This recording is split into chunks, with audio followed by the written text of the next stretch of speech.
2000, I jumped on a plane. I was 19 years old and I headed for Hawaii to take a discipleship training school with an organization called Youth the Mission. The idea of it was to be in Hawaii for 3 months and do missionary training, and then to actually go on a missions trip or an outreach for 3 months. And what I thought was just going to be an amazing experience for 6 months of my life when I was young turned out to be a lifetime calling. I'll never forget my outreach. It was one of the most amazing experiences of my whole life. It was something that wrecked me and something that was just incredible. We were working in this orphanage in southern Taiwan, and I'd never worked in an orphanage before, and I just absolutely loved it, just loved it. And we'd work with these kids every day. About 100 of them at the orphanage from the ages of 0 up to 18. And so at night times we'd work in the nursery and help put the kids to bed, and during the days and in the afternoon we'd be teaching in the kids' school and telling them about Jesus and helping them with their homework and cooking food with them. It was just an amazing time. And it was 2 days before we were meant to be going home. I was heading back home to Australia. I'd been gone almost 6 months. And I went out to the swing bridge, and there's this big bridge right next to the orphanage, and I would often go out there and just pray at night and spend time with God and just kind of hang out. And I was out there 2 days before we're leaving, and I just really felt that night that God was calling me into missions for the long term. I'd never really felt God's presence so strongly up until that point of my life, and it was just this overwhelming sense that what I'd been doing for the last 6 months, I was continuing to do that, especially training and sending others out into the field.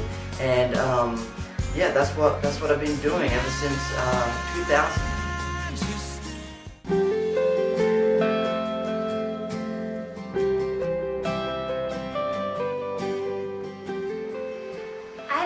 An exact moment when I feel that I was called into missions, but I just remember growing up that I felt so fortunate, and I felt that I had been blessed in so many ways, and I was wondering how that could be right. And I felt that God was just saying that, Ellen, you're meant to just pass on what you have been given. And from that on, I've just been dreaming of helping those that are less fortunate than what I have been in life.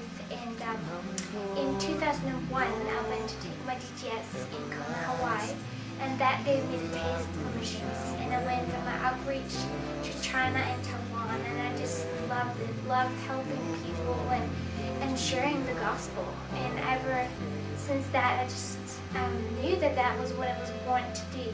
So at the moment, I'm also studying to be a dietitian, so I have a practical tool that I can take on the field to serve the people there. And so we are excited for the future, what holds for John and I together, and how we can serve God and serve the people.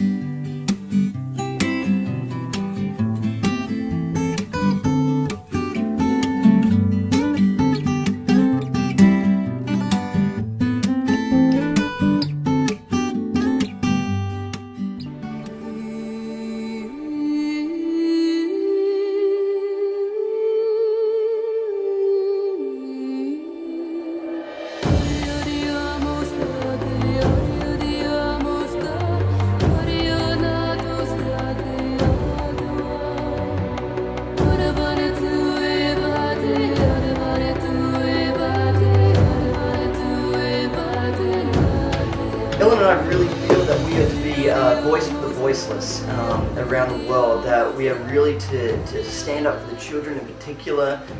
You read some of the statistics and it's just shocking, the fact that 30,000 children die every day due to preventable diseases, things that can be prevented. There's 14 million children in the world right now with HIV/AIDS, 92% of those living in Africa, or 6 million children dying every year because they're hungry, because they don't have food, and it's just It's just unacceptable, and Ellen and I really feel, and we've felt this for many years, right from our DTS outreaches, that we are to be a voice for the voiceless and really stand up for children at risk in the world.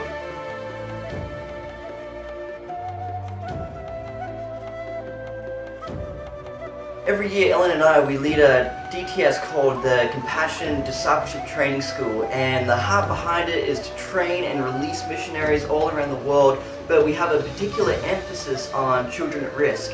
And that is just weaved that theme throughout the whole school, and we bring different ones in to teach about the need in the world and how we can address different issues. One of the exciting things that we have coming up in April when the DTS will run is the outreaches will be to Rwanda and Cambodia. And we really believe in the two-handed gospel, where you take in one hand the Bible and we tell people about Jesus, and in the other hand we come along and we equip people, we bring education, we bring medical skills, whatever it is that we can serve the local needs of the places that we're going to. So for this outreach in Rwanda, we're going to be partnering with a ministry called Water for Life, and what they do, they build wells and fish farms and a variety of different things focused on water sanitation and getting clean water and nutrition to people in different developing nations. So we're going to be partnering with them. They're going to be coming in each week in the DTS and teaching us on how we can build filters and build wells and get clean water to different villages, and we're going to be taking those skills and working with these guys when we go over to Rwanda. So we are really excited for that. We strongly believe that what it says in the Bible more than 2,000 times that God wants us to look after the poor and the oppressed, and we just really want to go out there and just love on other people, and not just in the way where we come alongside them and tell them about Jesus. That's a huge part of it, but we also really want to come and bring different skills that we have and be able to address some of the needs in the townships and the different communities that we're working in. So we're really excited for that.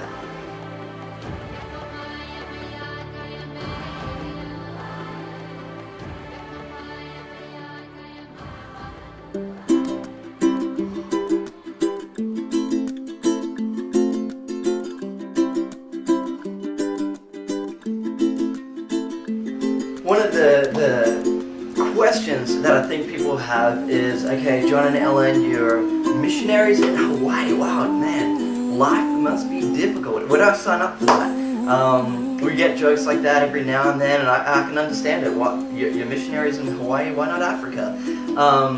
One of the things, or one of the reasons we're based here is when we were praying about coming back into YWAM and getting back involved in missions. Again, it goes back to the original calling that we felt we got many years ago, and that was to really train up and release people into missions. And we just have an amazing opportunity here at the Youth with a Mission base, where more than 1,200 students are coming through the space every year, and we have direct involvement in training them and sending them out to many places all around the world. I think this quarter alone we're going to be sending teams to about 20 different nations and partnering with churches and orphanages and just any way we can go out there and serve. So a big reason that we're here is that we have that platform and that place where we really can train and release people into missions.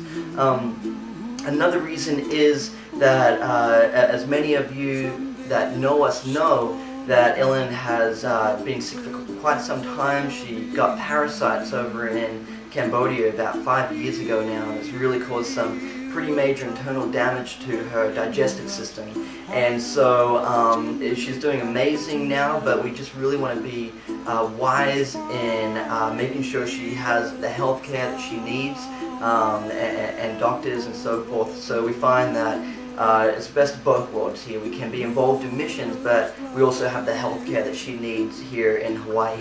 So it just works really well for us.